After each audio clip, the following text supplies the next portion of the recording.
যা স্বরচিত কবিতা আজকের জন্য, অর্থাৎ এটা ডেডিকেটেড হচ্ছে তোমাদের সবাইকে নিয়ে। স্বাধীন ভারত, আজ 15ই আগস্ট, আকাশ জুড়ে স্বাধীনতার গান, তেরঙ্গা পতাকা দোলে আজ ঘরেতে ঘরে প্রাণ। এই স্বাধীনতা আসেনি তো সহজ কোনো পথে, লক্ষ প্রাণের রক্ত মিশেছে ভারত মাতার সাথে। আজ তাদের স্মরণ করি নত করে এই শির, যাদের ত্যাগে স্বাধীন ভারত, যারা সত্যি বীর। সবার আগে মনে পড়ে কিশোর বীরের নাম, হাসতে হাসতে ফাঁসির মঞ্চে গেলেন ক্ষুদিরাম। ইনকিলাব ধ্বনি উঠেছিল আকাশ বাতাস জুড়ে, ভগৎ সিং আজও বেঁচে আছেন ভারতবাসীর অন্তরে। শপথ নিয়েছিলেন আজাদ আমি, আজাদি থাকবো চিরকাল, শত্রুর হাতে ধরা দেব না, এটাই ছিল তার চাল। শেষ গুলিটি নিজের জন্য, শত্রুর হাতে নয়।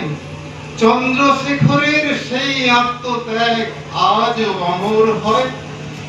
তারপর আসে সেই বজ্রনাথ সুভাষ নামের ঝড়, পরাধীনতার শৃঙ্খল ভাঙতেই উঠল অগ্নিস্বর।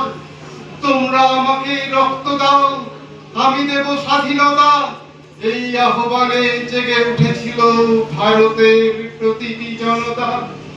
আজাদহীন সেনা যা ছিল তার মহান দর্শন, দিল্লি চলো ওনার ডাকে কেঁপেছিল ব্রিটিশ প্রশাসন। চট্টগ্রামের মাটিতে তখন বাজল যুদ্ধের ঢাক, মাস্টারদা সূর্য সেন দিলেন স্বাধীনতার ডাক। অস্ত্রাগার দখলের স্বপ্ন নিয়ে যুবকেরা যায় ছুটে, দেশ মাতৃকার মুক্তির নিশায় মৃত্যু মাটিতে লুটায়। ফাঁসির মঞ্চে উঠেও তিনি হারান্বিত প্রাণ, সূর্য সেনের আত্মত্যাগে উজ্জ্বল হিন্দুস্তান। নারী মানেই দুর্বল, এই ভুল ধারণার শেষ। প্রীতিলতা দেখিয়েছিলেন নারীরও আছে রেশ, অস্ত্র হাতে সংগ্রাম করে দিয়েছিলেন আহ্বান, দেশের তরে জীবন দিয়ে রেখেছিলেন তার মান। বৃত্ত হাতে তেরঙ্গা নিয়ে এগিয়ে গেলেন তিনি, গুলির মুখেও মুখে ছিল স্বাধীনতার বাণী। বন্দে মাতরম ধ্বনি তুলে রক্ত দিলেন পথে, মাতঙ্গিনীর নাম তাই আজও অমর এই ভারতে। আর এক হাতে ছিল না অস্ত্র, ছিল সত্যের বল, অহিংসার শক্তি নিয়েই জাগালেন জনদল। মহাত্মা গান্ধী দেখিয়েছেন সত্যের মহাশক্তি, অন্যায়ের বিরুদ্ধে তাই নিরস্ত্র মানুষের। দেশের মানুষ একসাথে হলে রুখতে পারে কি কেউ? 15ই আগস্ট তাই আজ শুধু আনন্দ নয়, এটি ত্যাগের, এটি শপথের, এটি জনগণের জয়।